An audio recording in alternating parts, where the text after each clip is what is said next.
It's tax season, and at LifeLock, we know you're tired of numbers. But here's a big one you need to hear.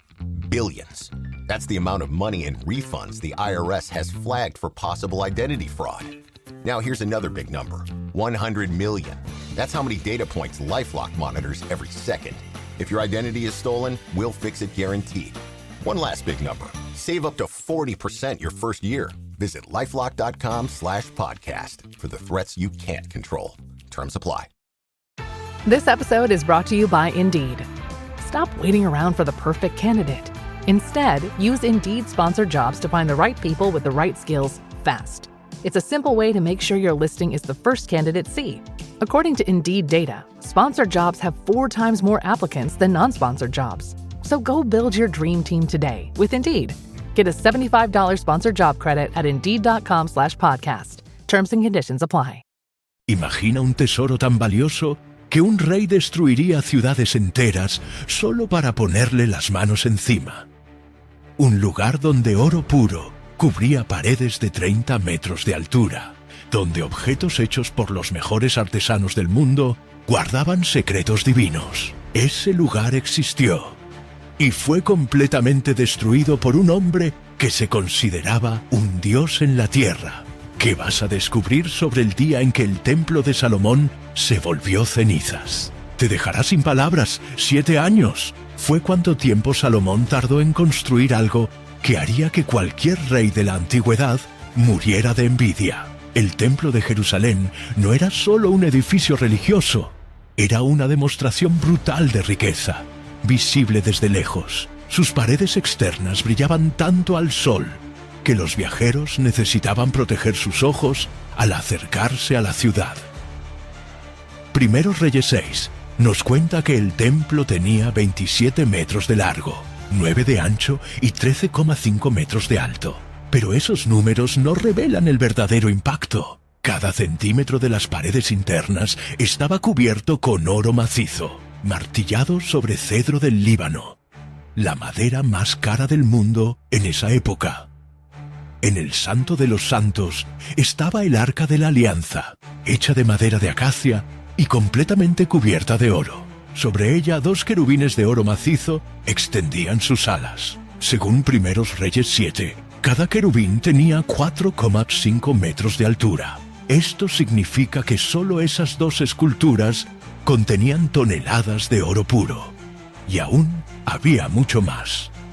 El templo guardaba cientos de objetos sagrados que hoy serían considerados tesoros nacionales. El altar de incienso, todo de oro, 10 candelabros de oro macizo, cada uno pesando una fortuna, 100 copas de oro para ofrendas, además de cuchillos, platos y tazones. Todo de oro puro. El mar de bronce era una de las maravillas técnicas de la época. Una enorme tina circular, hecha de bronce pulido con 4,5 metros de diámetro y capacidad para 44.000 litros de agua. Se apoyaba sobre 12 bueyes de bronce, cada uno tallado con detalles impresionantes. Las columnas Jequín y Boaz, en la entrada del templo, tenían 8 metros de altura y estaban cubiertas por capiteles decorados en bronce. Cada una pesaba varias toneladas y costó una fortuna transportarlas y levantarlas. Según Primeros Reyes 10, la fama del templo se extendió por todo el mundo conocido.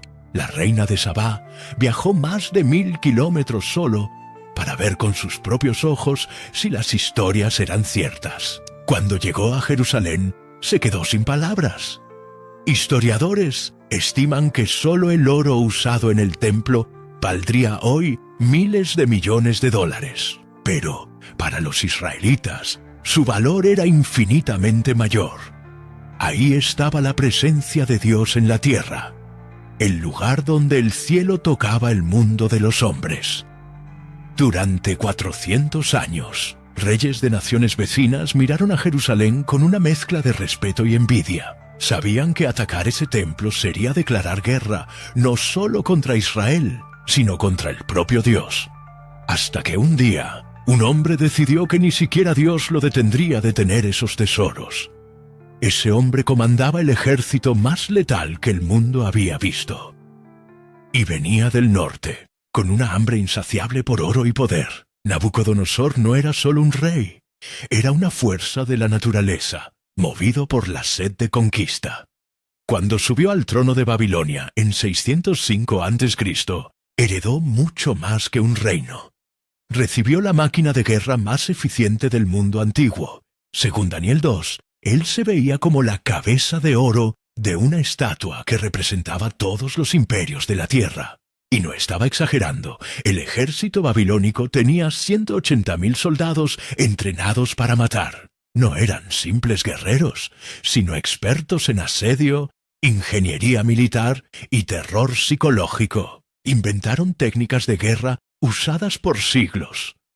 Sus soldados usaban armaduras de bronce que reflejaban el sol como espejos, creando un efecto intimidante en el campo de batalla. Llevaban escudos enormes, lanzas de hierro y espadas curvas que cortaban carne y hueso con una facilidad aterradora. Pero el verdadero terror venía de las máquinas de guerra. Los babilonios construían torres de asedio móviles de más de 20 metros de altura. Imagina estructuras gigantescas acercándose a las murallas enemigas, cargadas de arqueros y soldados listos para saltar sobre las defensas. También usaban arietes, troncos enormes de madera reforzados con hierro, suspendidos por cadenas y operados por decenas de hombres. El sonido de un ariete golpeando contra los portones de una ciudad podía oírse a kilómetros de distancia. Nabucodonosor tenía una estrategia simple y brutal: rodear completamente la ciudad enemiga, cortar todas las rutas de suministro y esperar. No tenía prisa. Sabía que el hambre y la desesperación harían el trabajo por él. Daniel 4 revela algo crucial sobre la personalidad de Nabucodonosor. Era extremadamente orgulloso. Construyó los jardines colgantes, considerados una de las 7 maravillas del mundo antiguo. Erigió la Torre de Babel, intentando literalmente tocar el cielo con sus propias manos. Según Segundos Reyes 24, cuando miró el mapa y vio Jerusalén, Nabucodonosor no vio solo otra ciudad para conquistar, vio una ofensa personal. ¿Cómo un reino tan pequeño se atrevía a existir sin inclinarse ante él? Peor aún, los israelitas afirmaban servir a un Dios más grande que todos los dioses babilonios. Eso era inaceptable para un hombre que se consideraba divino. Nabucodonosor ya había conquistado Egipto, aplastado a Siria y dominado todas las rutas comerciales del Medio Oriente. Reyes poderosos temblaban al escuchar su nombre. Ciudades enteras se rendían antes de que su ejército llegara. Pero Jerusalén era diferente. Tenía algo que ninguna otra ciudad poseía: la protección divina. Durante siglos, ejércitos intentaron conquistarla y fallaron. Sus murallas parecían indestructibles, y el pueblo tenía una fe inquebrantable de que Dios siempre los protegería. Era exactamente ese tipo de desafío que hacía que los ojos de Nabucodonosor brillaran de emoción. En 605 a.C., recibió informes detallados sobre Jerusalén. Sus espías describieron las riquezas del templo, la fuerza de las murallas y la confianza del pueblo. Mientras más escuchaba, más crecía su ambición. Jeremías 25 registra que Dios había decidido usar a Nabucodonosor como instrumento de juicio, pero el rey babilonio no lo sabía. Pensaba que solo estaba expandiendo su imperio por su propia voluntad. Lo que no imaginaba era que su primera visita a Jerusalén sería solo el comienzo de una guerra que duraría décadas y cambiaría la historia para siempre. 3 años de humillación fueron suficientes para que Joaquín perdiera completamente la paciencia. Cada vez que los recaudadores babilonios llegaban exigiendo tributos, el rey sentía la sangre hervir. Oro que debería estar decorando el templo terminaba en los cofres de Nabucodonosor. Jóvenes talentosos que deberían estar sirviendo a Judá se convertían en funcionarios del imperio enemigo. Segundos Reyes 24:1 registra el momento del cambio. Joaquín fue súbdito por 3 años. Después se rebeló contra él. Parece una decisión simple, pero fue la sentencia de muerte de un reino entero. Joaquín creyó en las promesas de Egipto. Mensajeros del faraón llegaron en secreto, ofreciendo apoyo militar si Judá declaraba independencia. Nabucodonosor está ocupado con revueltas en el norte. Es el momento perfecto para romper las cadenas. El rey convocó a sus consejeros para una reunión de emergencia. La discusión duró horas. Algunos advirtieron que desafiar a Babilonia sería un suicidio. Otros argumentaron que el honor nacional valía más que la vida. Jeremías 27:8 registra que el profeta suplicó a Joaquín que no cometiera esa locura. La nación y el reino que no sirvan a Nabucodonosor, rey de Babilonia, y no pongan el cuello bajo el yugo del rey de Babilonia. Los castigaré con espada, hambre y peste. Joaquín ignoró la advertencia. La rebelión comenzó de forma simbólica. Ordenó que las banderas babilonias fueran retiradas de todos los edificios públicos. Cuando los siguientes recaudadores llegaron para cobrar tributos, fueron expulsados de la ciudad bajo amenaza de muerte.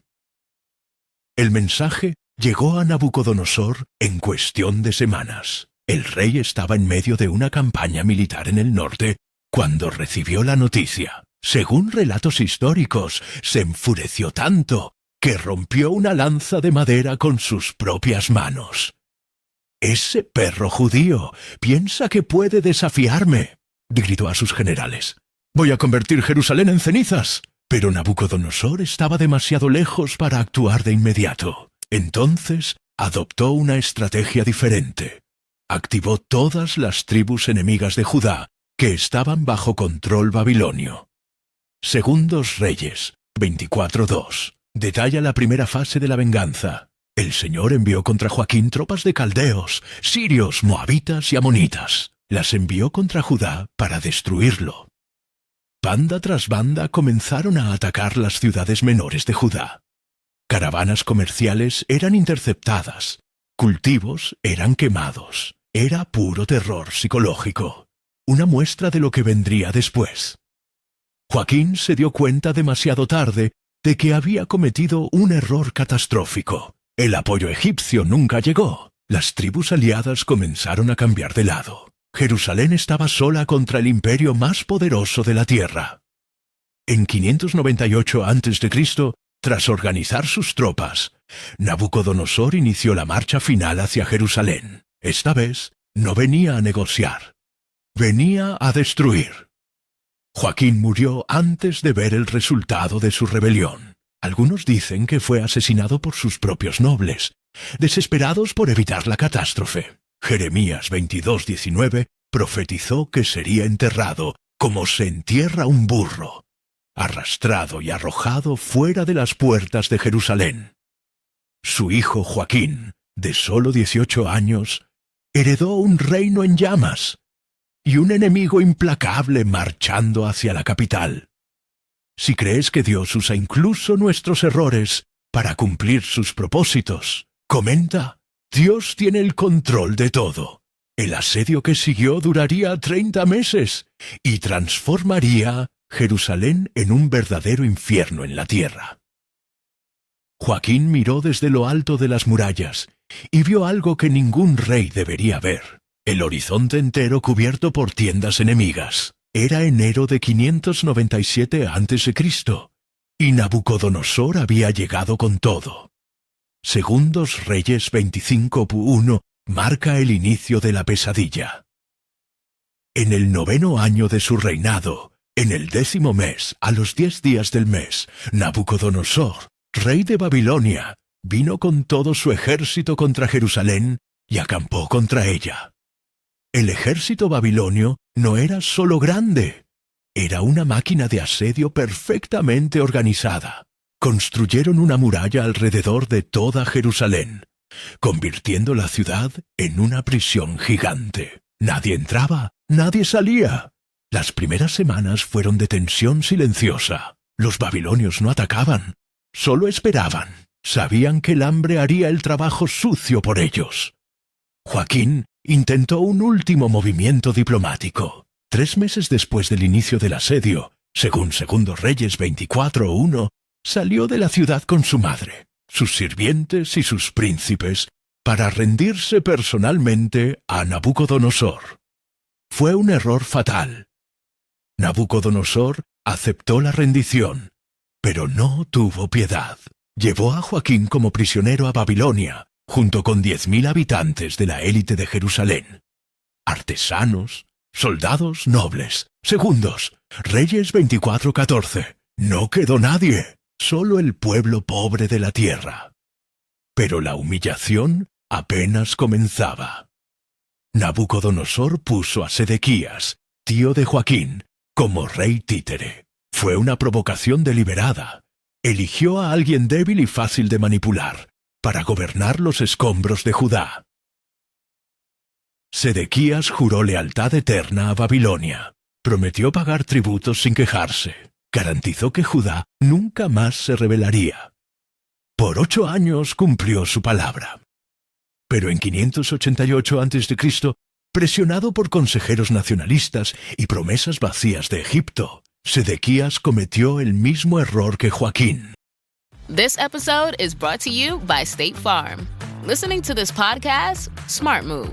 Being financially savvy? Smart move. Another smart move? Having State Farm help you create a competitive price when you choose to bundle home and auto. Bundling, just another way to save with the Personal Price Plan. Like a good neighbor, State Farm is there. Prices are based on rating plans that vary by state. Coverage options are selected by the customer. Availability, amount of discounts and savings, and eligibility vary by state.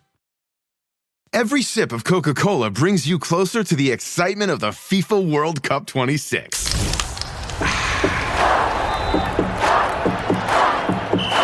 Because nothing compares to the joy. So grab a Coke and drink in the FIFA World Cup 26. No purchase necessary. 13 plus in 50 U.S. states and D.C. with a web-enabled device. Ends March 1st with 8 entry periods. Rules at cokeurl.com/soccerrules. Segundos Reyes 25:1. Nabucodonosor volvió a Jerusalén en enero de 588 a.C. Esta vez no había más espacio para la piedad. Había sido engañado 2 veces por el mismo reino. Su paciencia se había acabado. El segundo asedio fue mucho peor que el primero. Duró 30 meses completos, 2 años y medio de agonía lenta. Jeremías 52:6 describe el horror. En el 4.º mes, a los 9 días del mes, cuando el hambre prevaleció en la ciudad y no había pan para el pueblo de la tierra, la gente comenzó comiendo cuero de zapatos, luego hierba y hojas. Cuando eso se acabó, comieron ratas y palomas muertas. Lamentaciones 4:10 registra algo aún más terrible. Las manos de las mujeres compasivas cocinaron a sus propios hijos. Niños morían de hambre en las calles. Ancianos simplemente se acostaban y nunca más se levantaban. El olor de cuerpos en descomposición llenaba la ciudad. Sedequías intentó escapar varias veces, pero la muralla babilonia era impenetrable. Estaba atrapado en una ciudad que se convertía en cementerio cada día. Las fuentes de agua fueron cortadas, las reservas de granos se agotaron. Jerusalén literalmente moría de sed y hambre. En julio de 586 a.C., después de 900 días de asedio, los soldados babilonios finalmente encontraron el punto débil en las murallas. Era el 9 de julio de 586 a.C., cuando las murallas de Jerusalén finalmente cedieron. Segundos Reyes 25:4. Entonces la ciudad fue invadida, y todos los hombres de guerra huyeron de noche por el camino de la puerta entre los 2 muros. El sonido de las piedras derrumbándose resonó por toda la ciudad. Soldados babilonios entraron gritando a través de la brecha, sedientos de sangre después de 2 años y medio de asedio. Sedequías intentó una fuga desesperada en la oscuridad de la noche. Segundos Reyes 25:5-7. Fue capturado en las llanuras de Jericó. Nabucodonosor lo obligó a mirar mientras ejecutaban a sus hijos. Luego ordenó que le sacaran los ojos al rey. Lo último que Sedequías vio en la vida fue el asesinato de sus propios hijos. Pero la venganza personal de Nabucodonosor era solo el comienzo. Segundos Reyes 25, 8, 9. En el 5.º mes, a los 7 días del mes, vino Nebuzaradán, capitán de la guardia, siervo del rey de Babilonia, a Jerusalén. Quemó la casa del Señor, la casa del rey y todas las casas de Jerusalén. También todas las casas de los grandes quemó. Nebuzaradán era el ejecutor oficial de Nabucodonosor. Experto en destrucción metódica, tenía órdenes específicas: hacer que Jerusalén desapareciera del mapa. El templo fue el primer objetivo. Durante 400 años, esas paredes sagradas habían sido intocables. Reyes enemigos podían amenazar, rodear, atacar, pero el templo permanecía protegido por la presencia divina. Ahora, soldados paganos caminaban por los patios sagrados con hachas y antorchas. Segundos Reyes 25, 13, 17. Los caldeos rompieron las columnas de bronce que estaban en la casa del Señor, las bases y el mar de bronce, y llevaron su bronce a Babilonia.